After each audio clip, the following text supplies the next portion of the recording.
Right, guys, welcome back. This is the Above Average FPL podcast. My name's Adam, and as always, joined by Baker. How you doing, mate? Very well, mate. Very well. It's our first weekend pod without a green arrow for a little while. yeah, it's a shame. It's a shame, but we'll take it. We'll take it because I'd rather have a week off than a green arrow. I feel at the moment. So, but I'm feeling good. So nice. Like Friday, no stress. Saturday morning, no stress. You can do what you like, mate. You can do it like you can go and play golf in the cold. I gave that up very quickly this morning. No surprises there. No surprises there. And for the benefit of those listening, we have a guest with us this evening. None other than FPL Blackbox's Mark Sutherns. Mark, how you doing, mate?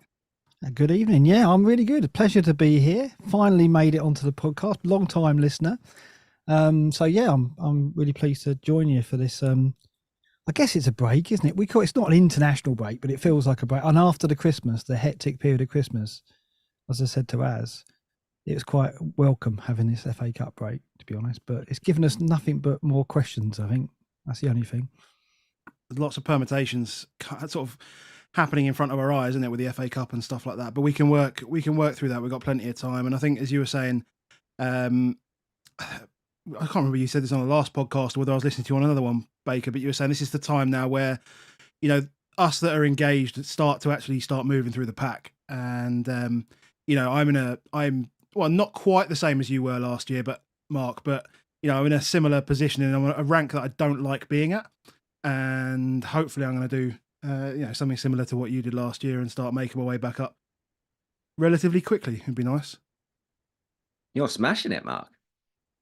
Doing all right. I mean, I needed it after last season because that was a bit of a roller coaster to start so badly. And I looked where I was going into 21 last season. I was still 4.1 million. I was still miles off, and it was the refresh. Not the free hit we were given, but the kind of like a wild card, wasn't it? It was like an overhaul in Sky. We were given the opportunity to redo the team. And even when I did that, I got a red arrow at like 3.5 million down to 4-1. But then after that, I halved my rank a couple of times and really got into the swing of things. I think it was the period where Rashford started to emerge as a captain candidate, and I took a few rolls of the dice on that, and it came out. And then there was the Wilson Isak thing, which went my way. So things can turn, and like you said there, Adam, like we know that this is Krellin time, isn't it? This is the time with the chips, double game week, the Blacks come in, and yeah, this is when the engaged manager really should have an advantage. The only thing is, the theory is there's more engaged managers every year, right? So it gets harder every year, even now. So yeah, I think to some extent as well. It's not going to be the same as the last 3 or 4 years where we've had so much chaos, right? It's not as broken. Sure, we've got AFCON again, but that was kind of the first season it happened, wasn't it? I think, if I remember right, it was like the first season where we started to get a bit skewed because it was the first time Salah had gone away or something like that. And since after that, it was just chaos. We had cancellations of all sorts of things, obviously COVID, and then continuation of COVID, the Queen's death, and all this sort of stuff. And it just felt like this period of the season between like 21 and 32 type zone was, I think it was last year, wasn't it? There was no normal game weeks for about 12 weeks. You either had a blank or a double.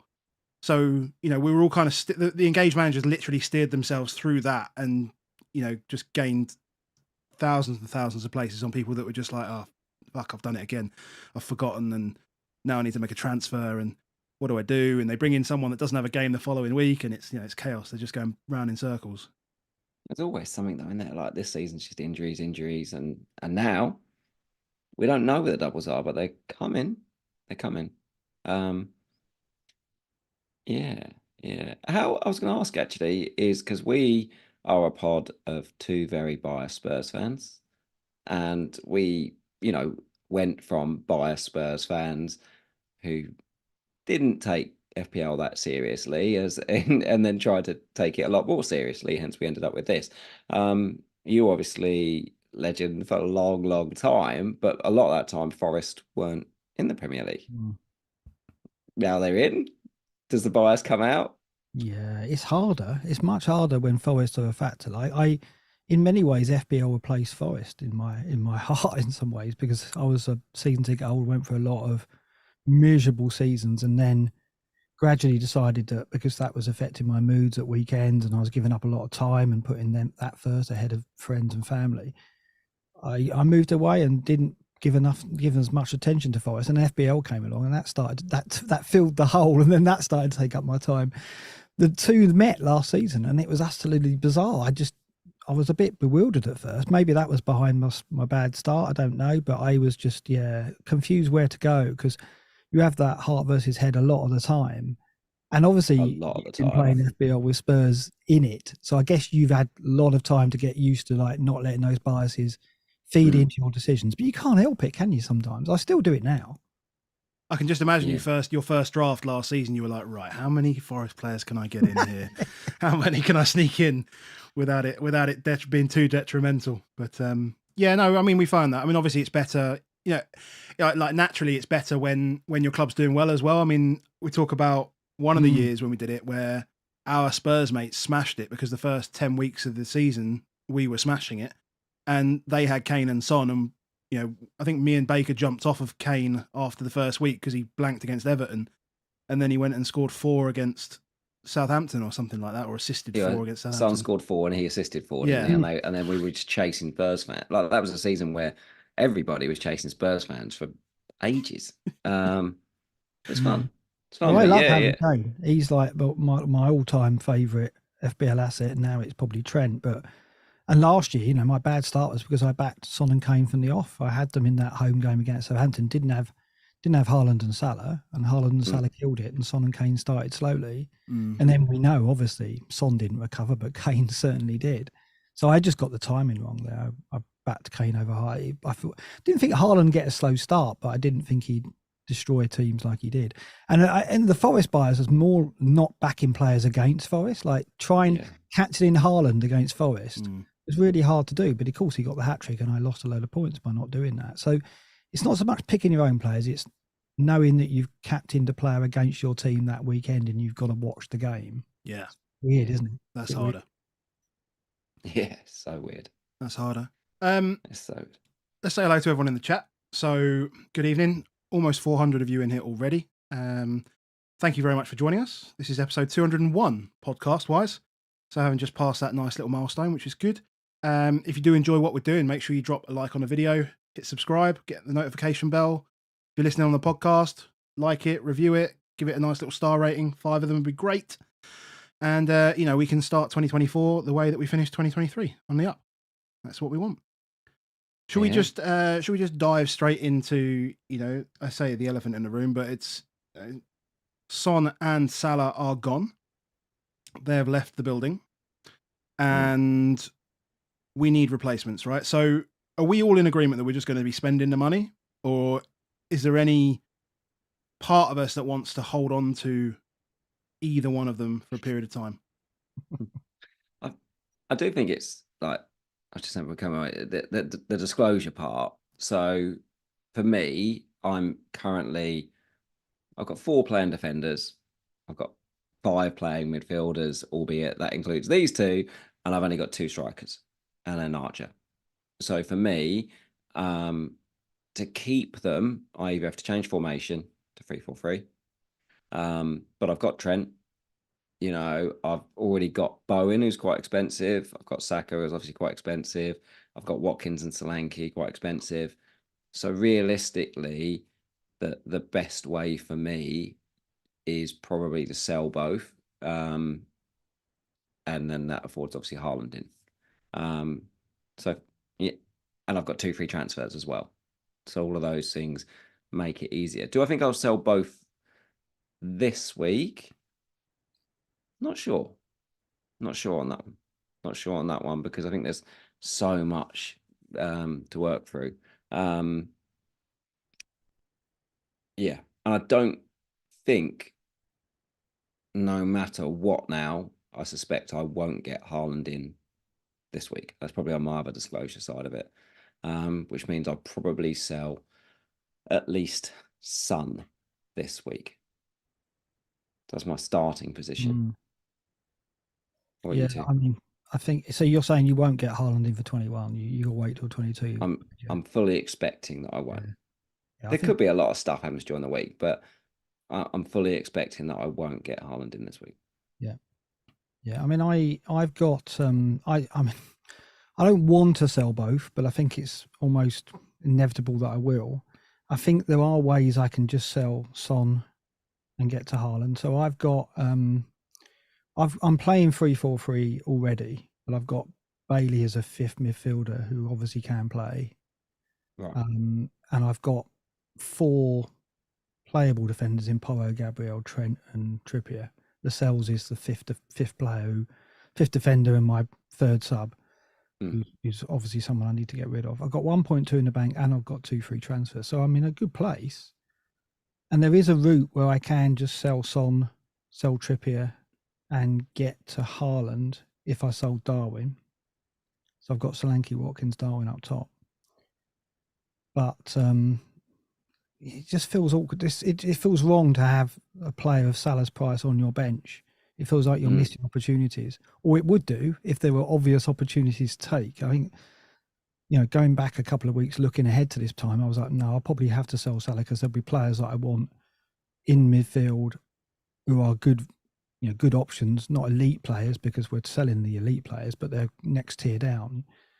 But I think one of the topics that will probably come up tonight is that those players like Bowen, Richarlison are kind of diminishing a little bit in stock over what we've seen the last couple of games that they played and the events, the injuries and stuff. So it's not, there's no obvious routes, I don't think. Bowen and Richarlison were the 2 that stood out a couple of weeks ago heading into this period, and the 2 that I was going to resign to get in. But now it's a bit more up for grabs, I'd say. So I probably will sell both, but the targets that I bring in and when they bring in is still very much undecided. And what role that Porro and Trippier play, I think one of those 2's got to go. I don't really want to lose Trent to get Salah back as well. That's the other thing. Adam? Yes, I'm in a similar spot to you. I do have, my whole team can play as it stands. I can bench Salah, Son, Kabore, and my whole team can play. So I'm in a good spot. I've got 4 playing defenders, albeit Anderson plays against Arsenal, which isn't ideal. But Foden, Palmer, Gordon against City, not great. And then Watkins, Solanke, Alvarez. So I've got an 11 that can work if it needs to. But obviously I've got 2 free transfers as well. Have I got anything in the bank? I can't remember whether I've got anything in the bank. Yeah, I've got like 3.3 million in the bank. I've got loads. So I can do whatever I kind of need to. But what Mark's just said is quite right. I mean, the stock of some of the players that we're looking at is potentially going down. Bowen being treated at injury time, full time today is not ideal. Saka didn't look fantastic today. So that's not ideal. And then Saka's a big decision for you. I mean, we'll talk about it as midfield from an ownership perspective as well. I mean, it's a huge one because generally he's going to be hugely owned over the next 3-4 weeks. He's going to kill me every week if whatever he does. Like an assist will hurt. An assist will be like 4.5 points against me, almost certainly. So that's a decision. Do I just basically just take that decision and just take that pain away for a few weeks and then maneuver later on? But Doug Luiz is still there as an option. He's still there. There. And then you've obviously got the Liverpool boys, right? So Diaz and Jota. Sorry, Jota's a forward, isn't he? Or is he a mid? I always mid. He's a mid. He's a mid. Yeah, sorry, him and Gakpo got mixed up. So yeah, Diaz and Jota obviously available there for Liverpool. KDB, right? So I said it earlier in Discord, like I'm going to find it very, very hard. I understand that there's going to be managed minutes and whatever else, but I'd take having him for half an hour in the Newcastle game, and then he's just ready to go for Burnley. And I didn't have to didn't have to make a transfer to bring him in against Burnley. As I say, I've got players that can support that move.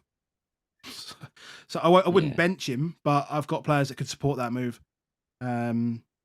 Anyway, we haven't really got any data on KDB because it's vibes and stuff, but vibes are high. vibes are high. I know he just comes on the pitch, but he's so big, Comes on, so powerful, isn't he? Just that comes in little first. clip to Doku, you're like, oh, he's so good. Yeah. Elite But scanning. trusting him in minutes is tough, isn't it? And it's a lot of money. But it might be a case of it might be a case of like, you know, it's not 90, that's fine. It might be 70. Like 70's fine. I can't. I'd like to think. I'd like to hope. Maybe it's hope more than think. You know, he gets some bench minutes today. That's fine. He gets some sub minutes today. Then he gets a start. You know, 60 minutes, 70 minutes. That's fine. He can get a couple of assists, all the bonus, clean sheet, whatever else. I'll take that. And then Burnley comes around and he's like triple captain material type vibes. Right. I'm not saying triple captain Kevin in 22, but yeah. Yeah. And I think the thing is we got that chart about when they're due back potentially. We do. So shout out to Rob T for this one. We love Rob T, mate. Every week Rob T gives us something good. But the finals suggest that everyone's going to be back by 25. What you don't know is the lap of honor type of space in terms of, you know, it's the sort of 10th and 11th of Feb that they will play their finals. But if they win, you know, I think last time Mane, it was Egypt, Senegal, wasn't it? And Mane came back and like played like 2 days later because they lost the final. But Salah stayed for, you know, the victory stuff and all that stuff. So it was a bit later. And that's similar again in that potentially, especially on Liverpool, potentially we've got a double for Salah in game week 25. And at the very least, he should be back for the Luton game of those two games. And with KDB, my only thing is that if I brought KDB in, it kind of has to be KDB out to get Bowen. And so if they both end up doubling, then I'm losing one great doubler for getting another potential double. It's just a really tough situation. I'm just not sure I want to put myself in it. De Bruyne is, doesn't it? It depends if he's in the market for 2 starts back to back. That's the thing. Which he could be by then because he might have had the minutes in his legs to do that. Yeah. Thing with Salah is if he is back, he plays both games for sure, whereas De Bruyne doesn't necessarily. Yeah. So the X-Means is in Salah's favour there. Yeah. It's tough. But I don't know that I could do De Bruyne in 21, but it does potentially tempt me to hold off bringing in a City guy this weekend to then see what we find out for Burnley. It's tough, but I saw you know, all of our friends, Luke tweet earlier about this, is that with most managers, we kind of think about when they're fit, then we just play the starting 11 till it happens. But with Pep, it's not the game, is it? Pep picks teams for certain oppositions. So, like, he mentioned it again, but Adam knows very well. Doku against the low block, like Doku against Burnley could end up being like a ridiculous punt in a way. Yeah. Cheap Doku. Yeah. I think De Bruyne in for Alvarez today was interesting. Just as a point, it was actually for Alvarez. I was just thinking, I was watching it earlier, I couldn't remember. I was just thinking to myself, I don't think Alvarez did anything when KDB was on the pitch, and that's because he was literally subbed off for him. So, either way, you know, that's something that I need to consider as well. I think that's the thing with City assets in general, is that we know they're getting Haaland and De Bruyne back in the 11. So what does that mean for Foden if you're considering Foden, and what does it mean for Alvarez if you're holding Alvarez? Presumably you're selling Alvarez to get Haaland back, but do we go Foden not knowing what his role is going to be when Haaland's in there instead of Alvarez? Because there's no doubt Foden's role has changed when he's playing with Alvarez, because Alvarez is not a Haaland. He's not playing the same, not taking up the same positions, and they're playing in a different way. De Bruyne coming back. It's been so long, isn't it, since we've seen a City side with a regular fit De Bruyne in it. I can't really recall what it's likely to do to Foden's role. A lot of people talking, but it won't change too much. He'll stay central. But if he gets put in the pot with the wide players, suddenly he's against Grealish, Doku. You know, it's more difficult to see. And Alvarez could get shifted out to one of those roles as well. So there's a lot of unknowns with De Bruyne and Haaland coming back. He said, I saw a quote and it basically said that there will be games where he can play Foden and KDB together, but not every game. You know, and one is I took from that of, well, that's a problem in itself. But when he does say they're playing together, that doesn't necessarily mean Foden's out the team, does it? Because Foden can play three roles. Is he meant, you know, together in the tens? But it did almost say to me, oh, Alvarez isn't one of those tens either.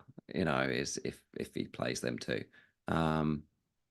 Albeit Alvarez could play on the wing. Like, I don't expect it, but he could.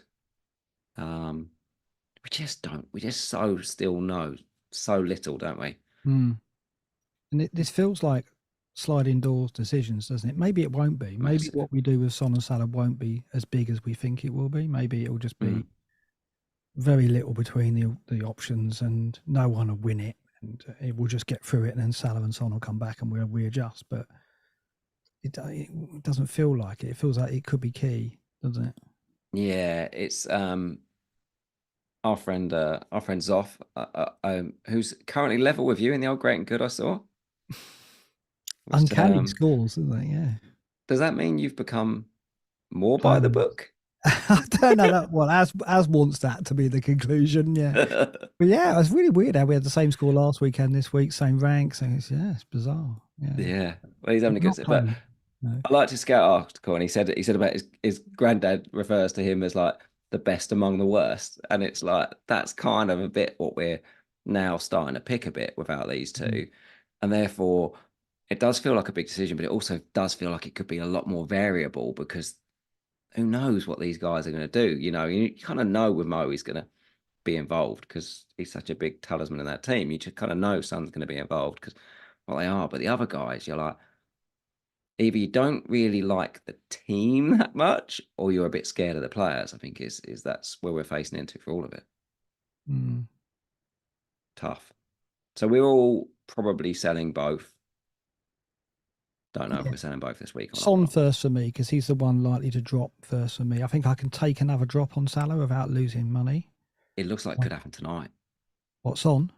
Salah could drop the end. Well, that doesn't matter. Won't matter to me. Well, it doesn't matter for the first one, mate. But we got a long way to we've got a long way to the deadline. We're going to get another one. It's Wednesday, isn't it? So they play again on Wednesday, and you kind of I want to see Liverpool again to see what happens to Jota. Yeah, because he's in the mix. He didn't start today, but he came on and he looked good. And I want to ask you this. I want to ask you both this. After Salah, who do you think Klopp trusts most out of his front players? Well, we were looking at, you got that Opta thing we were looking at with the chances. Yeah. I think, weirdly, from a game perspective, I think he trusts Núñez just to create madness. A lot of that does come from Salah, I guess, or has come from Salah. So I just wonder whether he will just push out to the left and play Jota down the middle. I don't know. It's difficult because there's no real right-sided player there. Like none of these are like naturally right-sided, so it still feels like there's only a couple of spots for them potentially. I think from today's takeaway, like Elliott and I fully expect Elliott to play some minutes, but a lot of it's going to depend a little bit on this Szoboszlai injury and how long that's out. Because he could just play. We've been saying all season that Szoboszlai basically plays right midfield anyway because Trent comes inside. So Elliott, you could have Elliott play and still have a right winger in front of that. I don't think that's necessarily a blocker if Elliott's on the pitch. And it felt like he stumbled into it this afternoon. You know, we've taught ad nauseum that I hate Darwin as a 9. I think it's like his worst position he can play in because he's just much better at terrorizing fullbacks. You know, it's no fullback can stay with him. He's too big. He's too quick. He drives. He's really good on the drive. But when you drive centrally, they just stand up, centre backs, and go, okay, I'll just fumble it off you, and stuff. But when he drives and cuts in with fullbacks, they really struggle with him.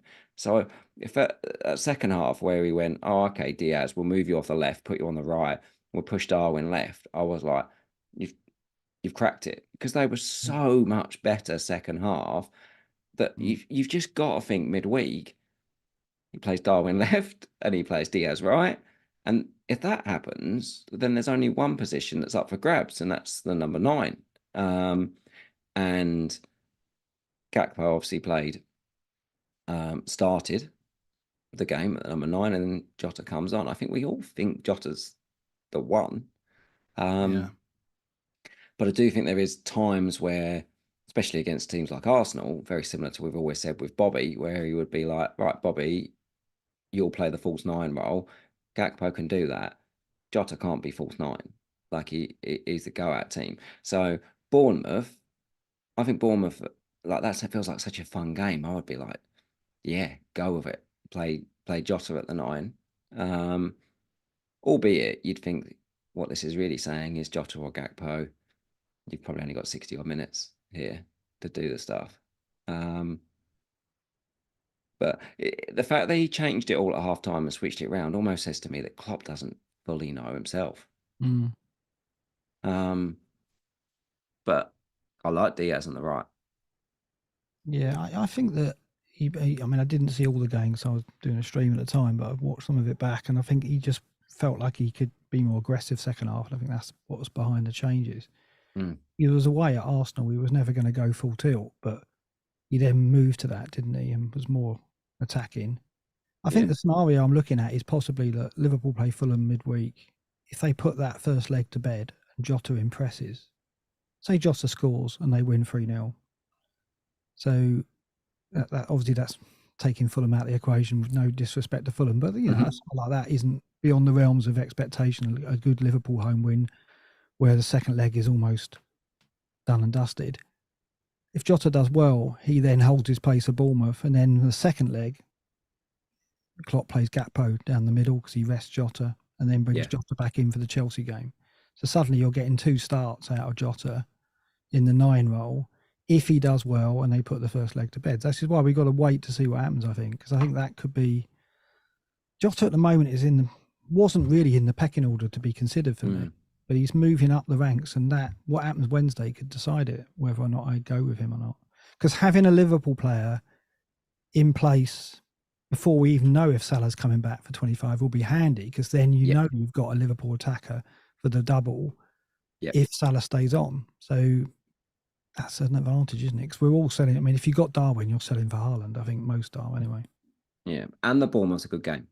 The Bournemouth game is a good game. Is they will try and toe-to-toe it.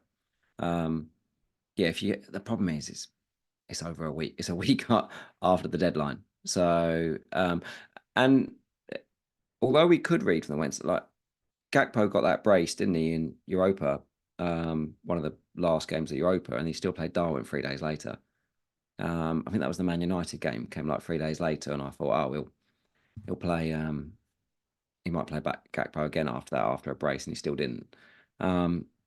Tough. I think Darwin's a really hard sell again. That's another reason. If Darwin was your route to go to Haaland, I'd want Darwin to play. I would want Darwin for Bournemouth.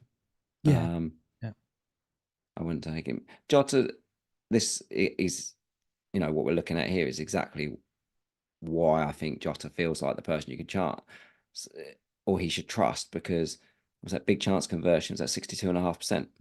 Yeah. Like he is the only person anywhere near up with the conversion of Mo. I was, again, our boys off, we were chatting through the first half and so forth, when we were talking about it almost seemed like they'd forgotten that Mo wasn't there, because everything was still going through the right-hand side whenever Liverpool got the ball.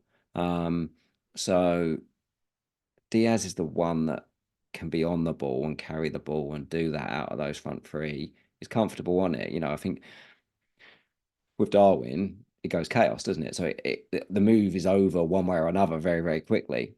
But Diaz can slow it down, can hold it, can pull it back if he needs to. I think he might have just chanced on something here, that Diaz has gone from not being on my radar at all to suddenly, well, I'm willing to hold on a little bit here because he might be worthwhile.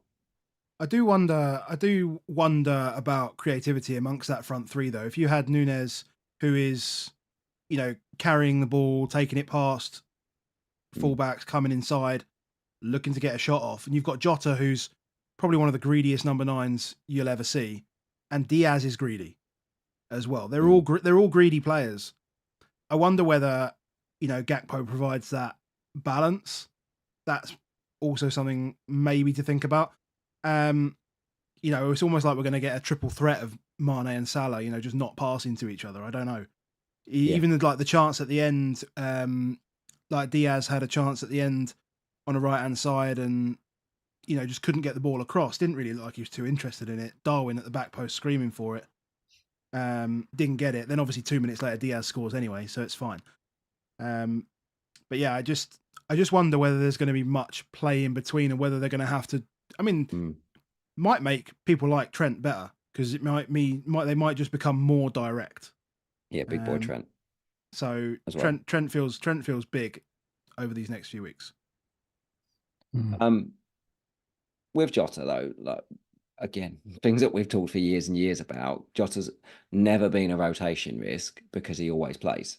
He's always played under Klopp, and he either plays the first 60 or he plays the last 30. He did that at Wolves, let alone when he was at Liverpool. He's very rarely played 90 minutes in his career. The beauty of Jota is that he's just a weapon.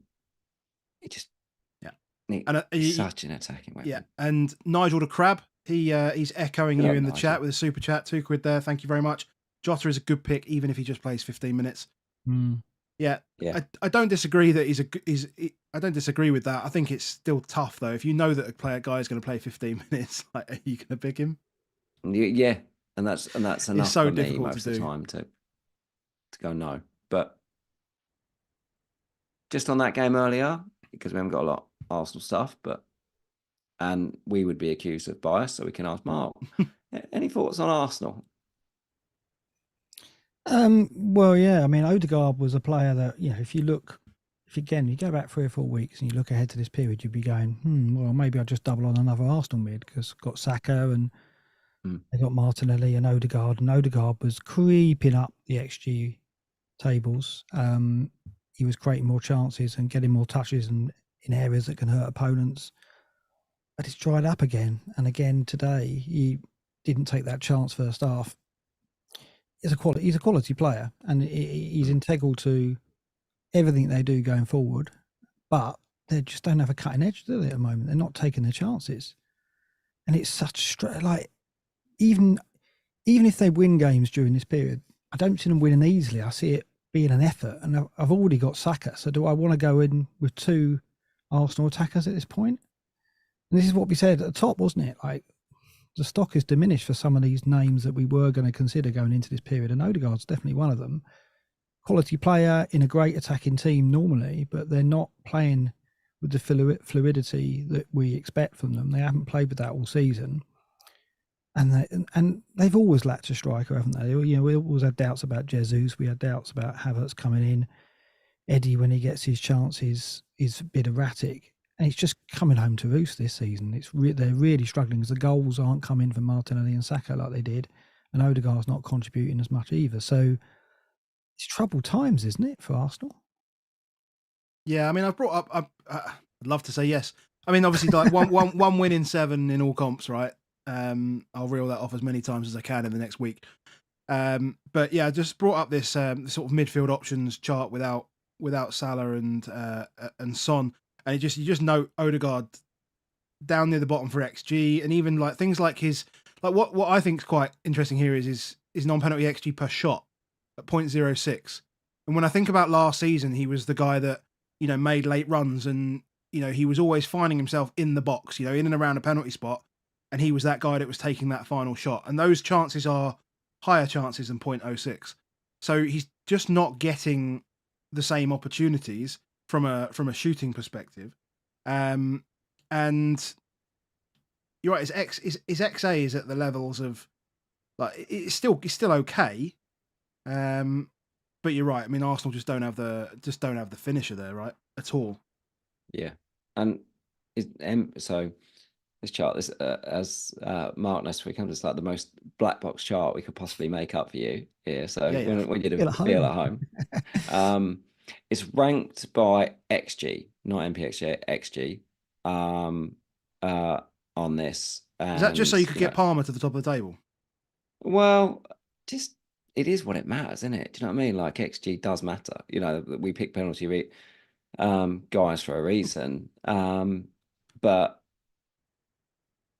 firstly, obviously, you have to get pens to get that up there. But like, if you even compare, say, Palmer versus Doug Luiz, for example, Palmer just he's doing everything. Like, he's getting the XA of the likes of what Foden and Odegaard are.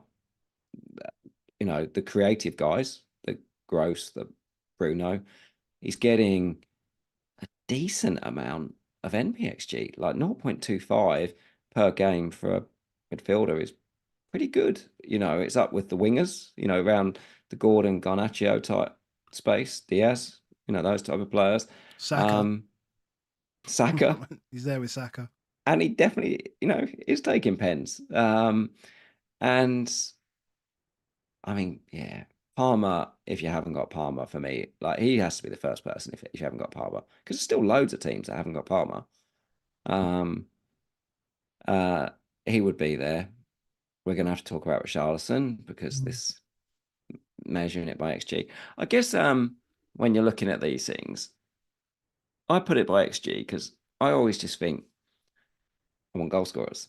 That's what I want. But this naturally leads to the more out of position players will be near the top, and the more creative guys will be in the middle. And it, you know, if you just look at it from your eyes, it draws your mind to say, well, I just want the goal scorers. That's what I want, you know.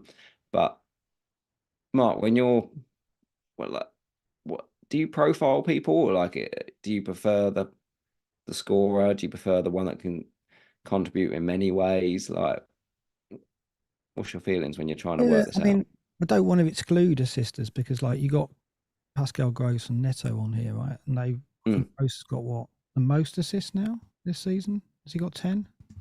And Neto started the season, I think he's got 8, Neto. Yeah. And when they're creative players, that isn't just an assist, because they're going to get bonus as well if the team doesn't keep a clean sheet. And let's face it, Wolves and Brighton aren't clean sheet teams either. Who is this season? So when you factor in the fact, you know, that if they're the most creative player in that team and they get an assist, they're likely to get 3, maybe 2, maybe at least 1 bonus point as well. So suddenly that 3 points turns into 4. So the gap, it bridges the gap to a goal scorer, doesn't it? If they're exceptional, and Neto and Gross are exceptional creative players for their teams and dominant chance creators for their teams. So I think in some cases it's viable to look at XGI, which is why I like to have that as the guiding light, because then you can filter from that point on, but it doesn't dismiss players who are regular heavy chance creators. But yeah, I agree. I mean, obviously the goals are what you want because they're worth the most points, right? So it stands to reason. Palmer is that rare commodity where he's got everything, hasn't he? He's got the assists and the goals in his locker. Penalties have helped him, but that you shouldn't detract from the fact that he's got an all-round game that gets him into areas where he can score goals as well, right? He scored a couple of 6-yard box efforts this season. So he's fantastic. Like you said, that's, to me, if you haven't got Palmer, you don't even think about it, because he's a potential captain this week, isn't he? So is he captain this week? I think he's a potential captain, yeah. Going to Fulham, I think you've got to look at it and think, well, a penalty taker. The only thing with Palmer is it's the first game of the game week, isn't it? So it's not anymore. Not anymore. No. So maybe that makes it sways it. I know. I literally tweeted because I was like, feel a little bit easier about it, because it's so silly, isn't it? But because it's still an early kickoff, but it doesn't feel quite the same. No, it's not first of the game week. And obviously that means we don't get as much information. You know, we have to make decisions earlier. So yeah, I think there's nothing wrong with Palmer cap this week. No, nor do I. But I mean, normally it would be Saka with the fixture at home to Palace, an elite player, so-called. But he hasn't been that this season, although the data's still good.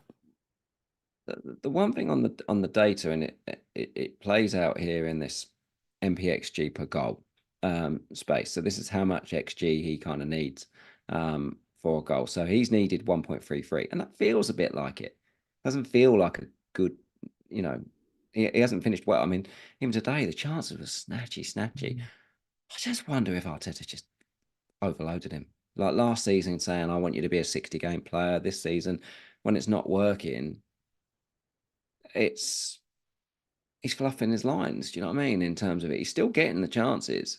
Some of them don't always play out in as much XG as the chance is, because a lot of them are like the one he had today where it was a sort of volley up around his head, and it was quite unlucky because I don't know, was it running in front of him? I think it was Havertz running in front of him, but it looked like he was going to head it.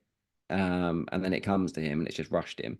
But it just looks ungainly, and he just hasn't looked composed in front of goal at all. But he's still chugging it out of everything. 0.73 XGI, routes to points, all of those type of ways is still a lot. But it's not hugely playing out in terms of what he's doing with that. And we can have fixtures form and all that stuff. And I mean, he's not playing for like a week after the deadline as well. From a captaincy point of view, I mean, I don't even know what. I'd feel a lot more comfortable captaining a player in that first weekend. Just feel more I know it's a long time to wait. I still think we'll get City news. Like, I think we'll just know. I think we will, because they're away as well.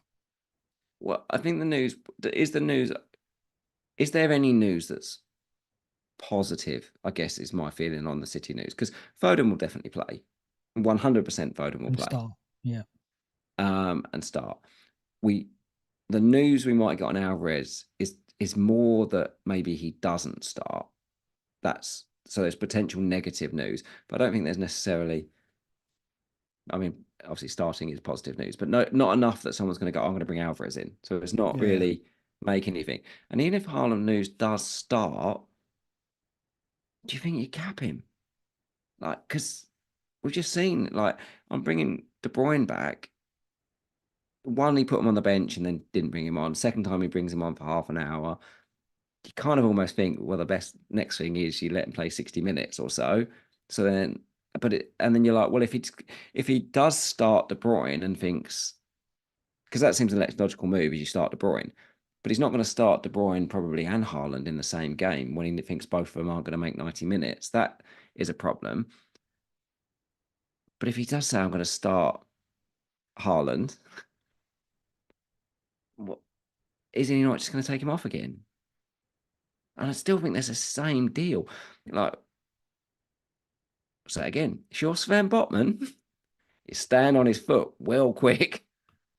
Yeah. Up there in Newcastle, you stand on his foot real quick. Yeah. It's not going to be a nice game. It's not going to be nice weather. It's not going to be fun.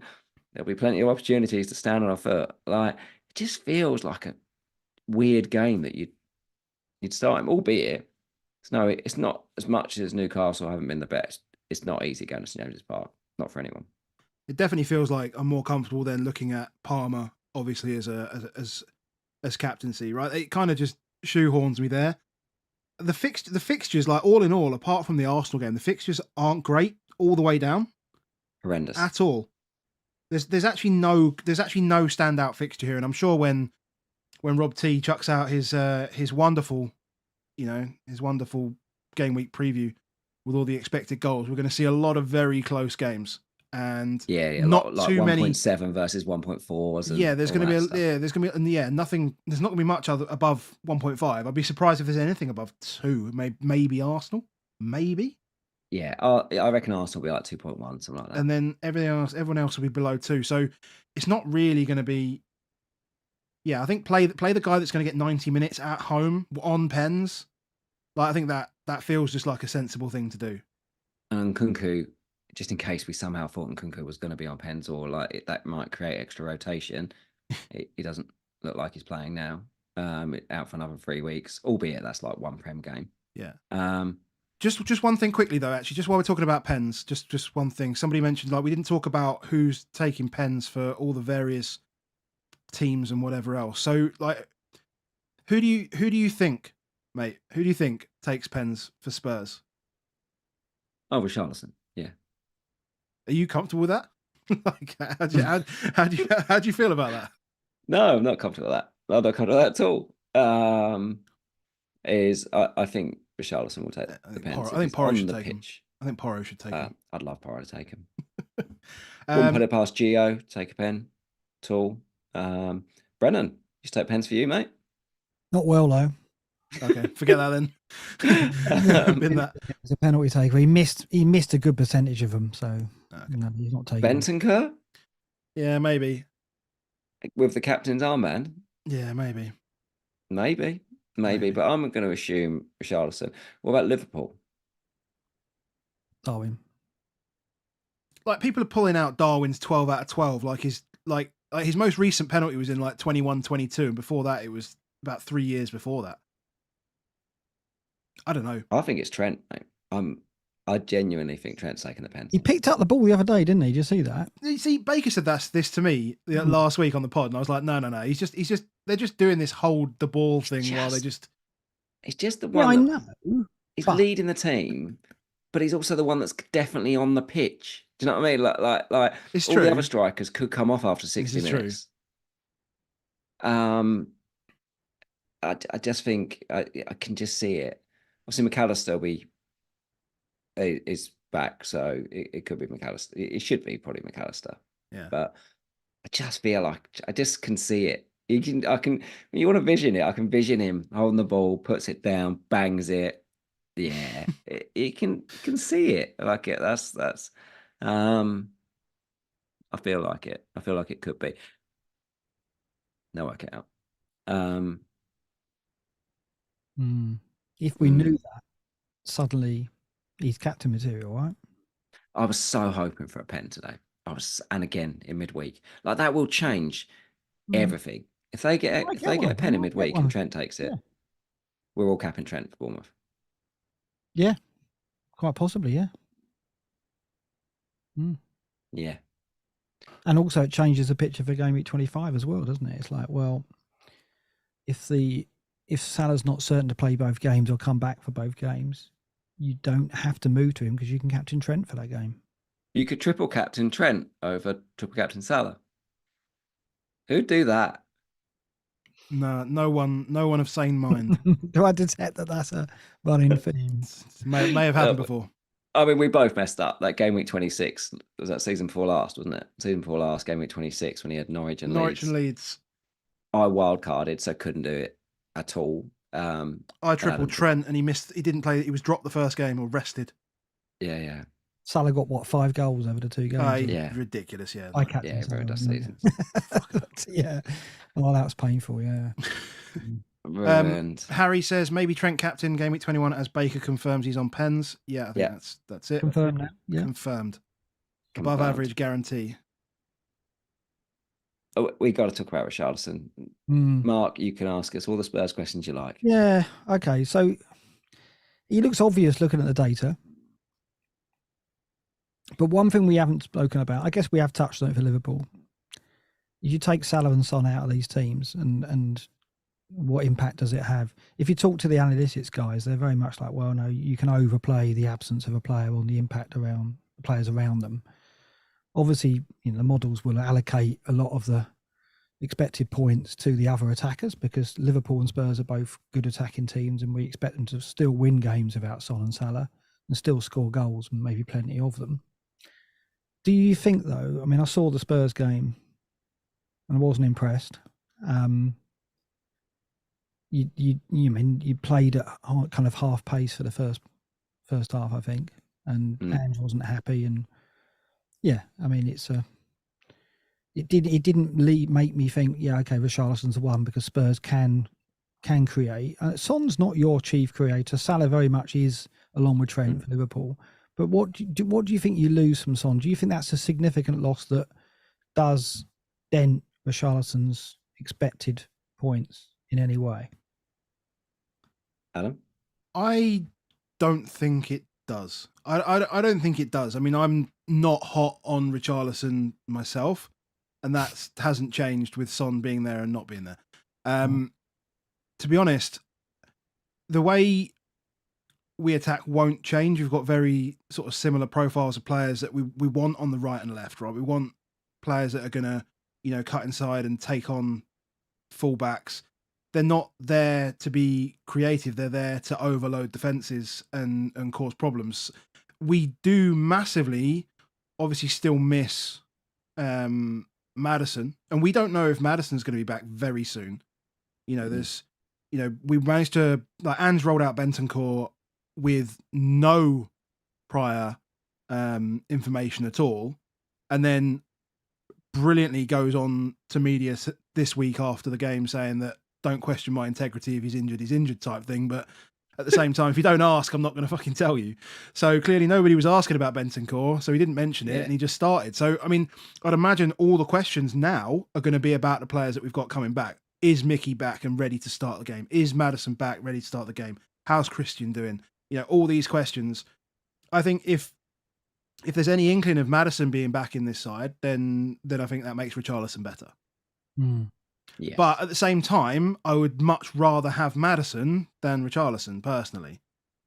Just because Richarlison frustrates the hell out of me. And this is the same reason I don't own Darwin. They just frustrate me. Yeah, there is that.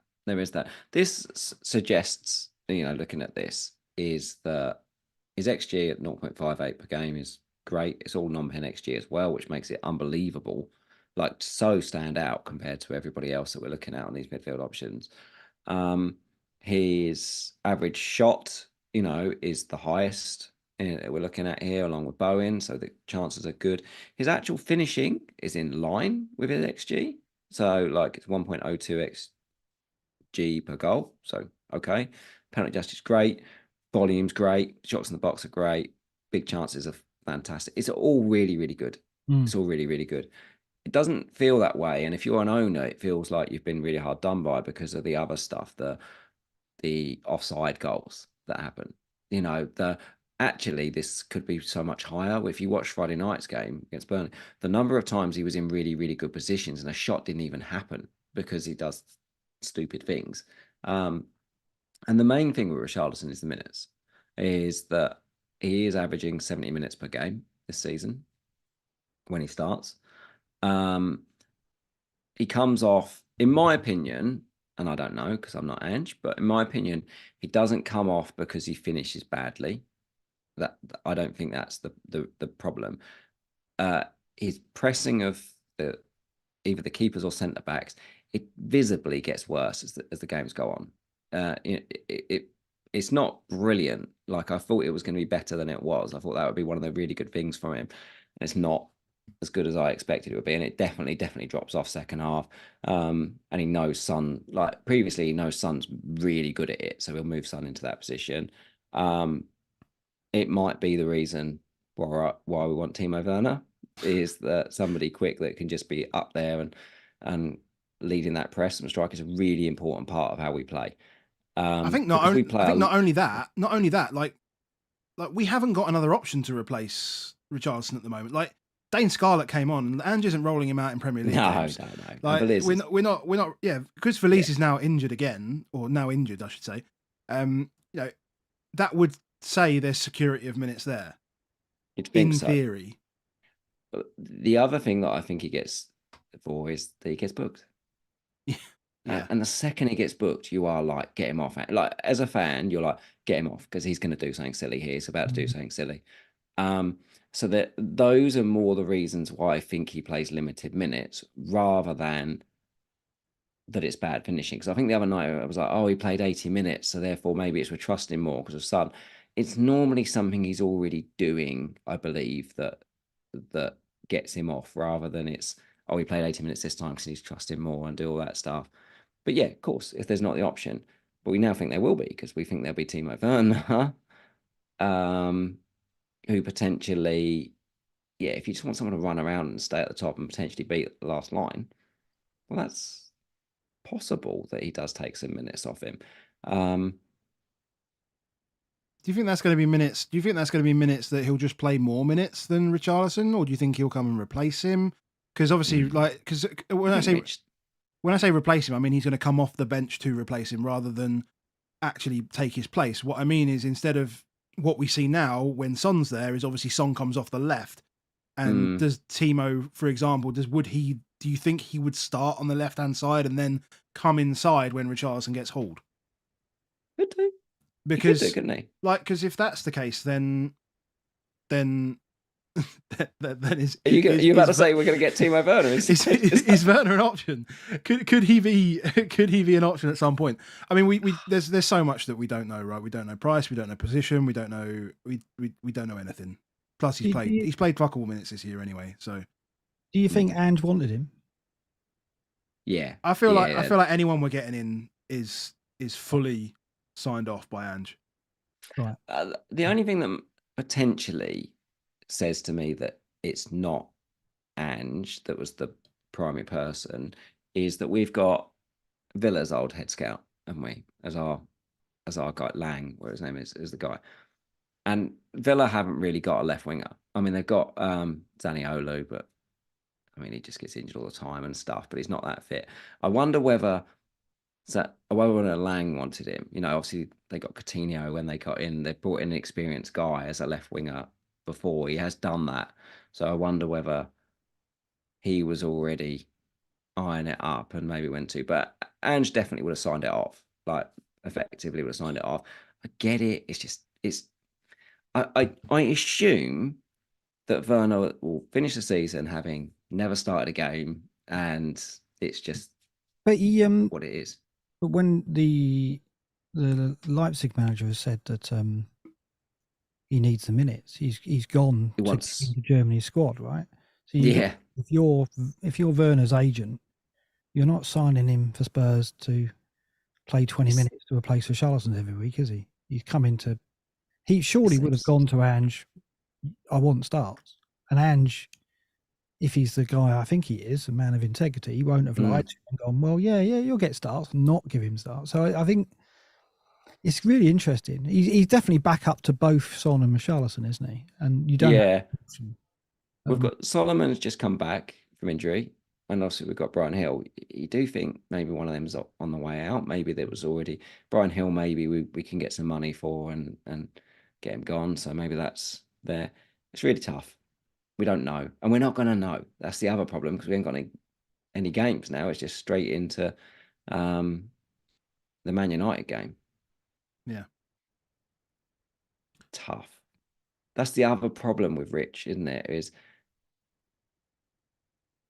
well, again, Arsenal neutral. How do you see Man United v Tottenham? I think that is it's a really difficult game to call, isn't it? Because of United. I think we know what we're going to get from Spurs. You're going to press high and you're going to create chances, but how are United going to stand up to that? I think I just wouldn't be surprised at anything. Like, if you said to me it was 3-0 Man United, I'd go, okay. I wouldn't be happy, but it wouldn't surprise me. Like, if you said we scored 5 there, I also wouldn't be if it was a 2 or 3, or I wouldn't. None of it I would be surprised. It's really difficult. I'd be surprised if it was 0-0. Well, I mean, if I was going to predict a result, I'd go 1-1. I think it'd be a tight game. Depends how early the goals come. But United are just a very strange side. But at Old Trafford, you've got to think the crowd surely won't let them roll over. I think if it was your place, Spurs would win that comfortably. But at Old Trafford, it's obviously, you've got to think there'll be some fight there. Both teams have got players who can hurt the other defence. Both defences are questionable. So, yeah, I think there'll be goals, like you say. Yeah, I do. Which maybe then it doesn't matter what the result is, because you're not picking Richarlison for the result. You're picking him because you think he might score. He definitely, obviously, doesn't double in 25.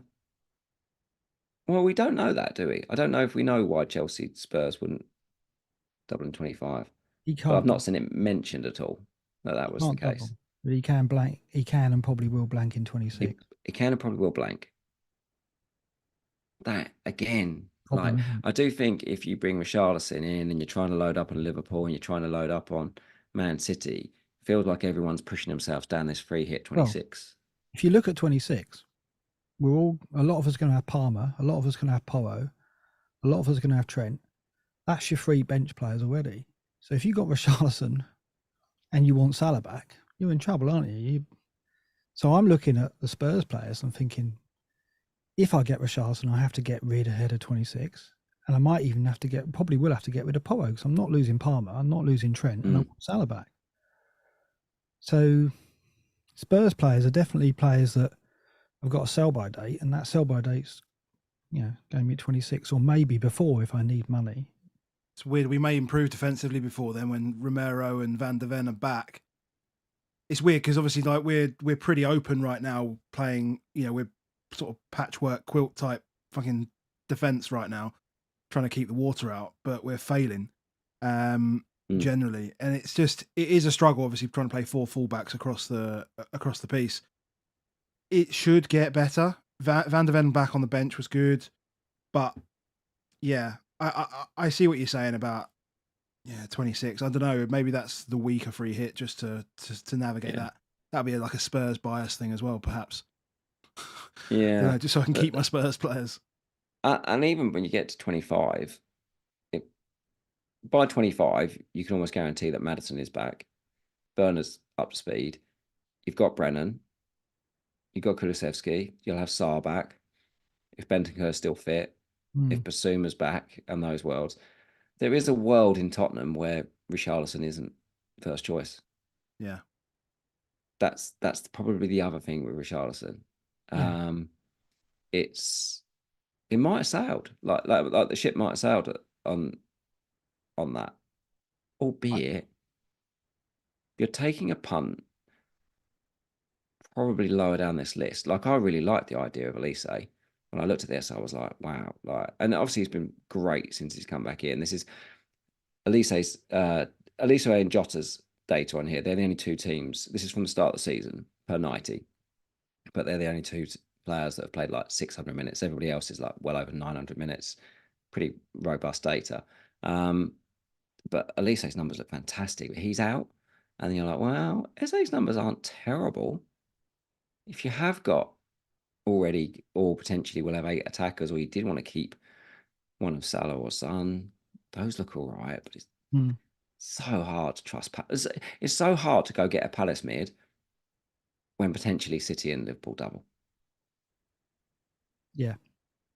So hard.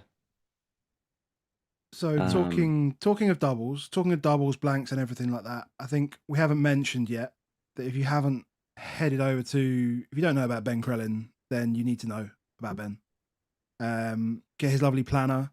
And there are people in here saying, the chat just saying, game week 29, better free hit.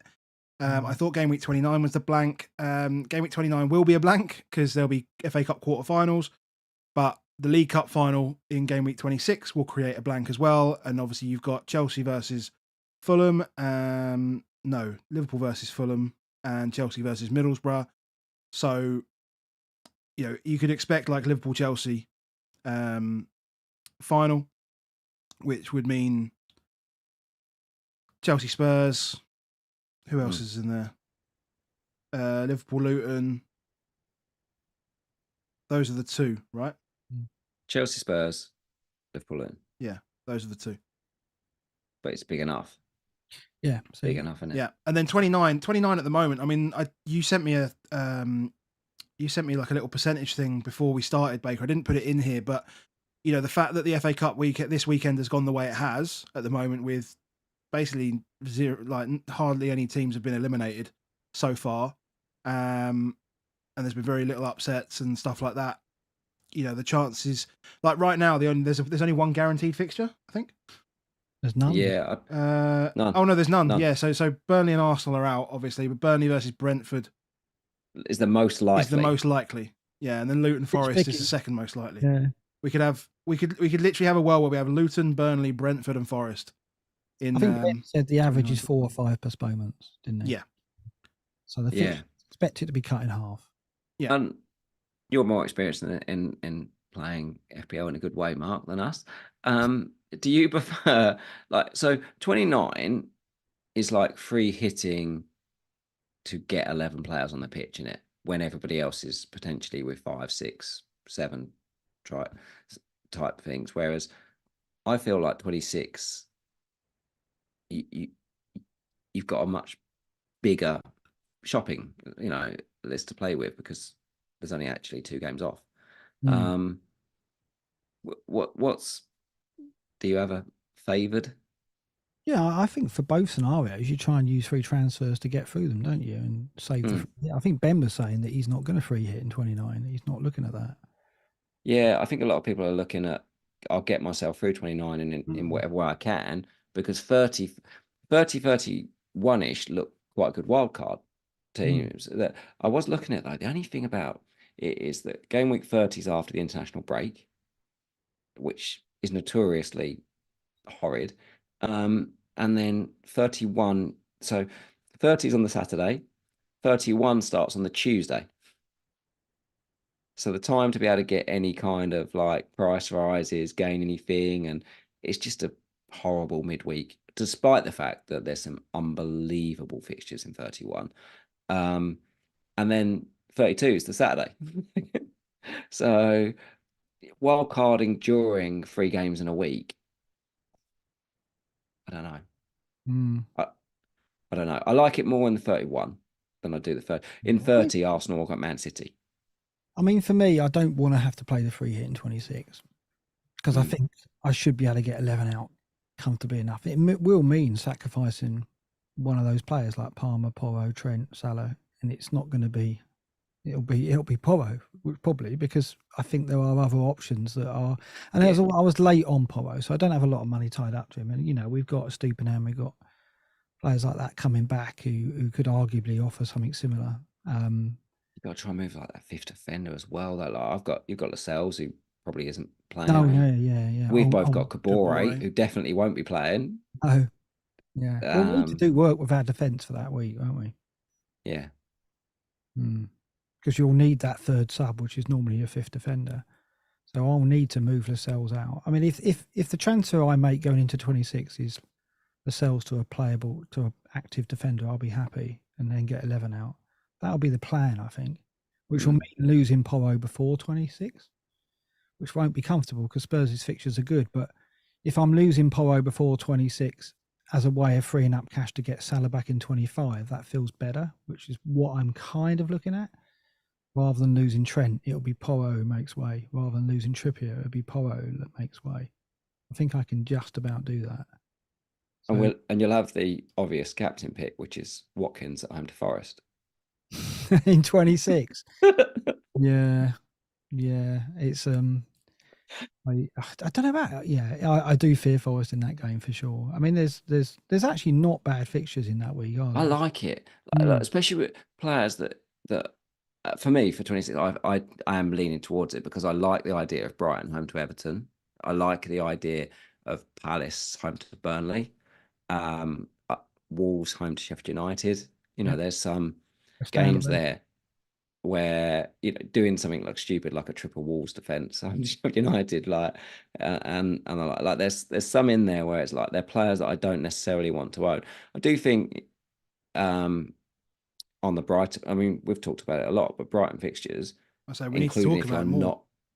If you're not going to free hit in 26, so a Stupenham and obviously we've got more midfield spots, so Gross is great. Even Pedro for the forward slot. They're really good if you fancy staying away from it. Yeah, so there are fixtures in 26 that give you options with that free transfer. If you've only got a small budget to spend to get that 11th player, there's options. And Doug Luiz, our favourite. Doug Luiz. We will never buy him. Well, yeah, maybe we think about it every week though. We do. I mean, like in his next up until 27, he's got Sheffield United, Fulham, Forest, Luton. Yeah, Villa's fixtures are good. I mean, I've got Bailey, who's the sexier 5.5 compared to Lewis, but arguably Lewis is the better pick because of the pen set plays. Bailey's more exciting, but exciting doesn't get you points always, does it? No. Like you, I'm very resistant to getting Lewis. It just feels like a, don't know, feels like a I mean, move. we go back and he's kind of. I mean, like Bailey doesn't even figure here. I think Diaby doesn't That's figure because because I of didn't minutes. select him. Oh, you didn't pick him. Yeah. Okay. It's a very filtered list. It's very specific. Okay, fair enough. Yeah. No, I His didn't. Bailey's XG has dropped recently. He was really good Yeah. at one point, but yeah. I actually feel maybe Diaby's starting to play a bit better again, so they're always an issue. Harry's mentioned in the chat. God, Harry, we love you. Free hit 25. So if you Yeah, don't somebody else go, mentioned that as well. Yeah. hmm, Go there's the other just so much to think. Like, oh, we lost way. Oh, Mark. we lost Mark. Where did he go? I'm still here. My camera's just gone. I'll just bring it The back. camera's gone. But You need to charge this stuff up, mate. Oh, I think it overheats. There you go. Oh, There you go. Should be back now. it's on the way, maybe. There we are. There we are. Beautiful. There's just so much to think about, and we're gonna. The game week 22 is what, 28th of January. 3 weeks today. It's a long way Or 3 away. weeks yesterday. Such a long way. I do think if I can get away with just making one transfer and rolling 2 in a 22 again, it just feels like it's probably still the way. But maybe that's the old decision paralysis. I don't know. I think it helps me. I've got Porro, who I don't really like the idea of benching anyway, and I've got Gusto in my team, so I could play 4 at the back, which means I could play 4-4. I go wait one transfer, I can play 4-4-2. Even then, though, who's your one midfielder? Richarlison, Jota, Diaz, Foden. They're probably my 4. It's funny. I was saying on Blackbox that there was an option to move early for these Son and Salah replacements, and if you were tight on money and that governed whether you could reach Bowen and Richarlison, then perhaps you would have done that. And there'll be a group of managers who did. I nearly did, but when you look at how much it's changed since that, like almost every day I'm changing my mind on who to go to. I'm kind of glad that I didn't. I just let the prices run away. Did either of you ever think about that? Did you ever think, oh, I've got to move early? No. I just stopped looking. I mean, I was to the point where I was just making decisions to try and get back involved because 5 weeks ago I was at 5.2 million. So my decisions have been driven by slightly different means the last few weeks. I will look forward to it when I can make some of my own decisions. And that doesn't mean to say I'm not making my own decisions, but I am kind of leaning back towards the crowd where I can. But we have got 2 transfers each of us, so that is real pivotal. I'm definitely going to leave it as long as possible, albeit you've got to make that transfer on Friday now, not Saturday morning. Yeah, but we still get the Wednesday game. We still get the Liverpool game to have another look at them. Yeah. We'll get twitchy then. But Son will have to. I don't want to lose 0-1 on Son, so I'm probably going to have to be pushed into it when he looks close to a drop. So I wonder when Wednesday night. Wednesday might show us. We haven't talked at all about Bowen. I have Bowen, so I mean he's gone off at the end. We don't know anything other than Moyes was like, well, I hope they'll be okay. I think we just basically see straight away that with Paqueta, great. Without Paqueta, not great. And that's probably it. But I don't know we're going to find anything out because every team gets 2 weeks or should have 2 weeks off, shouldn't they, at some point? So teams that play in that second week should effectively, unless they're in Carabao got a third round replay, should now have 2 weeks off. West Ham have now got a third round replay, so they've got about 10 days off. But you'd expect that they do no training for the next 4 or 5 days. I expect Tottenham, as soon as we finished our game against Man United, I expect all the players to go off on holiday for a few days. Fully expected it because we won't have a game again for 2 weeks. So they'll want to have that free period of time. So I don't know how much information we're going to get for Bowen.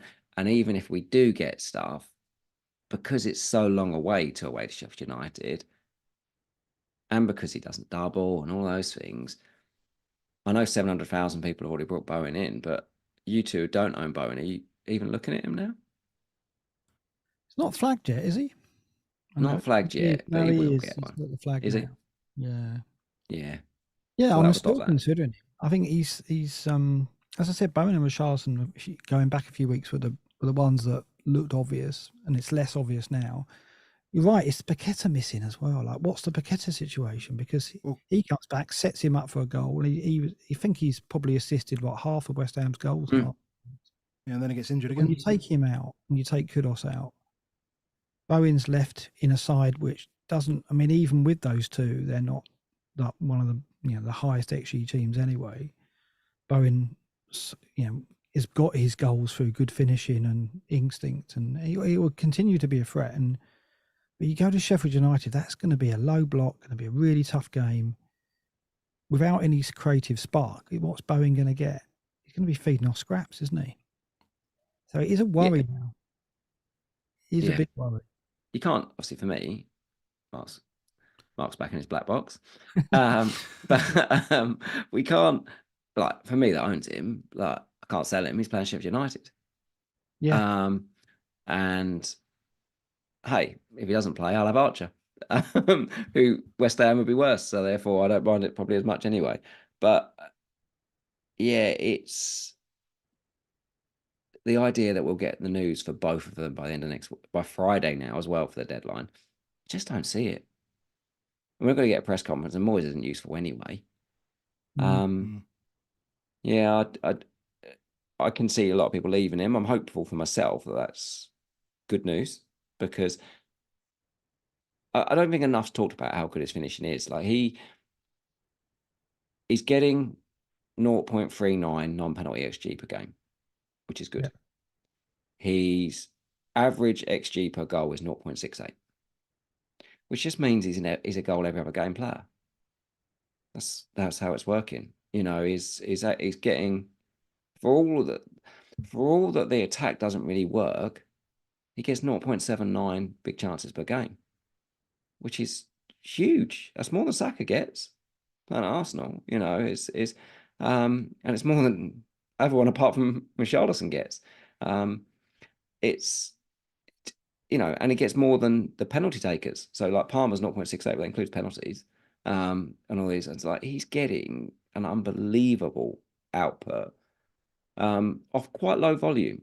So he only takes like 2.5 shots per game. As it was, he only has 5 penalty touches in the box per game, which is not big numbers. So he is scrapping. He is feeding off very little, but you get him the chance, and he's gold. Apart from Jota, he's the best finisher there, isn't he, on that list? Yeah. I was putting my house on one of them to score. Who would I pick? It'd be Bowen and Jota. And as I mentioned earlier, Jota and Elise are the only ones that are in that game. They played a lot less minutes, so it doesn't take a lot for them to suddenly go up. It only takes one big miss, and that'll change a lot. Bowen's just played every minute. Basically, he's played. I think he's already played something like 1,700 minutes. Only other one probably to note on there though is I find it really interesting, Foden, his numbers. So he doesn't end up as like anything that we would colour in yellow, but there's nothing bad. There's genuinely nothing bad. The XG's decent. The XA's decent. His overall therefore is decent. The shot quality is not bad, 0.1. It's okay. His finishing's very good. Which you can see the goals he scored today. Like, he's on it. He's having as many touches in the box as Bowen. He's having as many shots as Bowen. Are they big chances? No, but does he need that bigger chance? Probably not. He's got a lot of avenues to points, Foden. The only thing you worry about with Foden is what happens when everyone comes back, and does he sit a few out? Well, the thing is, we know that Haaland's the focus when he's in the side. Get him the ball, he'll score the goals, and he hasn't been there. So Foden's benefited from a period where they haven't been playing in that way. We know Pep's been Pep even told Foden, just give the ball to Haaland when you break into the box. Without Haaland there, and with Alvarez not an out-and-out goal scorer really, Foden's obviously been taking more of the burden of scoring goals. Yep. That will change when Haaland's back in the team, and he's about to get back in the team. So that's the worry for me. Yeah, it is. We got much else, guys? I think we've covered quite a bit, to be honest. Inconclusive. We haven't given any answers. Well, this is it. We don't tend to sit on the fence, but we don't tend to really just spoon feed. I think sometimes we come away more confused than when we went in, which is not necessarily a bad thing. It means we have to go away and do things. I mean, like I normally wait until now to message Krellin to get his spreadsheet. So I'm going to go off and do that after we finished here, and I'll get that in a couple of days, and then I'll really start having some planning. So I can start making use of that. 21's tough. 21's tough. I think we don't have to, you say it like you don't always have to be the first one to be there. I think that's probably pretty accurate for this week. The fixtures aren't quite there this week to warrant doing anything ridiculous. No -4s, -8s. I think if anyone's thinking of doing that, then I would advise not to. But depends on if you got stuff to move. So like Mark, you said about potentially get rid of Trippier, so you start moving your stuff around, and you're like, well, actually, if you need to take funds out of somewhere else, then maybe it's okay. Like, but if it's just you've already got 11 players that are playing, and you've only got one free transfer and stuff, I'm like, I don't know how much I would. Well, I did a lot of that in the first half of the season. I did a couple of times. I need to move these around to make money work, etc. And once it worked and once it didn't, right? So when I took out Pope in like 7, 8, whenever it was, I'd wildcarded Pope in, and then I took him out to get Trips in because I realised I'd got the wrong Newcastle backline. And then obviously, everyone knows about the Doku move. Yeah. But that was the other one. So, I wouldn't. Yeah, it doesn't always work out the way you want to, even if you are just releasing funds for something else. No. Feels like information key. I'm loath to sell Trippier because I look at the Luton Forest Bournemouth run and think that's the kind of player that can help me through that period, be different to other teams around me. So it feels wrong backing out of Trippier. He's not going to get me. Probably I won't start him maybe in the City Villa games, but I will start him for those 3 if I've still got him. So it's an obvious. Porro going to go. Yeah, he's probably going to go up again next few days. But there will be things with Porro where he loses more and more set pieces. Like Gio already takes some off Maddison's him. back. Maddison's coming back. But hey, look, he bangs that goal Friday night, and you're like, he should have done that a lot more often than he has done this season. And it's going to happen again. Maybe he goes on that run, and that's the tough part. Like, how do you sell someone after they've just done that? It's ironic, isn't it? Because we're struggling to find midfield replacements for Son and Salah. You look at defenders, though, and you've got Porro, Trent, Trippier, Estupinan. Suddenly, we've got 4 or 5 players that we would willingly take in our defence. But that's not the problem area. And in fact, we're probably going to have to clear some of those players out to get the players in to replace Salah and Son. Yeah. It's really difficult. And when we need to get them back, some of the more expensive. Well, I got Saliba at 5.5, and I'm like, he might need to go if I want to try and get those other guys. But with the Arsenal guys, we could end up selling some of our Arsenal guys to get a doubler in 25. Is Arsenal away at Burnley worse than potentially a rotation risk that doubles? That then definitely plays in 26. That's going to be tough, isn't it? Like if you decided, so when Salah comes back, I can see a lot of people selling Saka, including myself, potentially selling Saka to get Mo back and keeping, say, a Diaz or a Jota that I've got. Is that the play when you're about to then face into the fact that Saka plays in 26 and the other guy doesn't, and Burnley away can still be a very good fixture. It's a tough game. Yeah. If you've asked me I'm getting there's more questions every night as well. It's like it's been every night. Yeah. So it's not going to be until the deadline that we commit, I don't think. Yeah. Well, we'll be back Thursday night? Yeah, we'll be back Thursday. Deadline Friday now, so that'll be a quick turnaround. Be a shorter pod. And you, Mark, do you know what I was going to say? I love the. Where did you come? When did we start doing the walking around? Oh yeah, business? yeah. I wanted to do them a couple of seasons back, and I bought the camera that keeps going off at the moment. and it was like, no, that's too big to carry around. So then this new camera came out. I thought that's what I need, and then I got it, and then justified getting it by doing the videos and just to see how they went. And yeah, it's really good. It's good fun. So gets me How out. are you doing it? Is it like a selfie stick? Yeah, it's a very small camera. Harry's got the same one now, and so basically it's on a gimbal, so you can move it around. Doesn't matter. So Yeah. it stays steady. And for me, like I drop my kids off early some mornings, like 8 o'clock, and I have an hour and a half before work, so I can do a quick 20 minutes on film that day, and then 20 minutes the next day, and then piece it together, and it works. What I can't do is another video in the evening, so I just can't do that. But I can do this, I can do that. So it's just another way of getting content done in the spare time I get. So it works. Has anyone stopped you? Has anyone said anything? Are you Not out yet. about? Not yet, but I've stuck some drone footage in there as well recently as well. So like, it's really weird. If someone ever does ask me, "Oh, what are you filming?" I have to explain to them what I'm doing. It's like it'd be easier just to like make something up rather than tell them the truth, wouldn't it? So Yeah. B-roll, nature documentary, just yeah, whatever. I love it. Fine. I love it. Good work. Good work. And when's Blackbox this week? Are you also Thursday, do you think? Wednesday this week, I think. And Andy will be joining us. So there'll be 3 of us, I think, for Wednesday. So good stuff. I doubt we'll have any answers then either. So yeah. Are you going to do it after or during? We're doing it during the Liverpool Fulham game, yeah. Oh, that's fun. Interesting, wouldn't it? Probably Jota will come on in the last half an hour, score a couple of goals, and change everything we've said in the previous. Just change the narrative halfway through. Yeah, look, can we just go back to that table again? Yeah, exactly. You know that'll happen. Yeah, it's just It's hard though, isn't it, doing content when there's so many dilemmas and the planning, the double games and blanks are in there as well. What you don't want to do is make a decision, then look back and go, "Oh, if only I'd have done that 0-1 move earlier, or should have thought of that permutation." So you can drive yourself around the bend, though, can't you? That's why we got to wait this week. That's why we got to wait. Cool. We're done.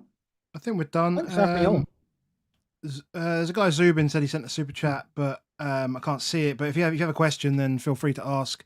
I think he dropped it in. Said, "Is Foden or Jota the better pick?" Look, we'll know more on Wednesday. Yeah, that's fair. I'll be Foden, but it might be very different Wednesday. At the moment, for me, Foden is.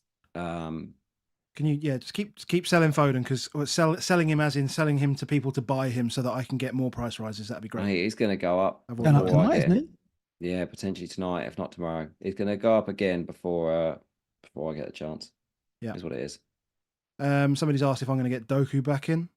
I mean, that's a tough one to look back at and go, can I bring him back in? Because you get that pain. Like, I feel like because I've hit him out and he's done me, like I never want him in my team again. I never want to see him in my team again. Well, but that's the best way to avenge it. The best way to avenge it is to bring him in and him to do absolutely nothing. He's going to come in and get sent off or something. No, I'm not capping him. Can't cap him.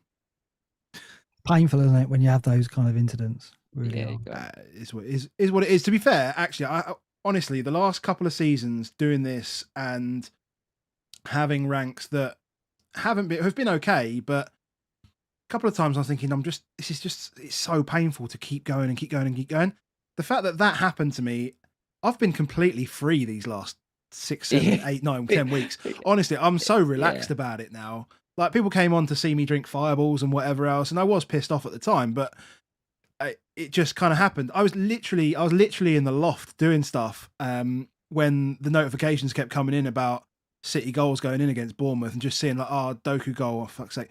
And then he had 3 returns before I could even get back down. Like, it was something like that. So I've been pretty relaxed this season. Like, it's just a case of now, let's just see if we can just grind it out and just see how far we can get, and more on like how high up my mini league's going to get, like the work league and stuff like that, being so far behind. We're coming for Mark now. We're on, and I've got chasing him down. Everything changed in this second half, and yeah, of course, yeah. The Doku thing I had similar with Torres, didn't I? Remember he got 18 when I was doing the match of the day thing. Yes, I'd got him. It's a similar way to you. I'd taken a punt on him as a differential, then got rid of him the time when he came in. It's like the same story, really. Yeah, and it hurts, but you just have to yeah, you just have to laugh at it and yeah, try and come back from it, and you are. So it's the good thing is it happened to you early and it happened to me early, and you've got time. When it happens at the end of the season, when you're sprinting for a 100k finish or something, it really hurts. I had a Bruno penalty miss a few weeks ago as well. Apparently, somebody's nicely reminded me of that while we were on stream. Perfect. We're out. So kind. Mark, Thank you. Thanks so much, man. Really appreciate you coming on. I loved it. It's been fun. Great to join you. Very chilled out Sunday night chat. So yeah, I always like talking FPL, and so thanks for having me on. Pleasure, You're welcome back, mate. Welcome, mate. Pleasure. Right, chat. Thanks very much. On the way out, make sure you like and subscribe to the channel. Heading towards 7K. That would be wonderful to get there as soon as possible. If you have any questions that haven't been answered today, pop them in the comments. Over the next day or so, Baker and I will have a look through and we can answer anything we can. Make sure you go follow Mark on Twitter. If you haven't, then I don't know what you're doing. And have a good week, I guess. Not even a game. We just have a good week. And we'll see you later. See you later.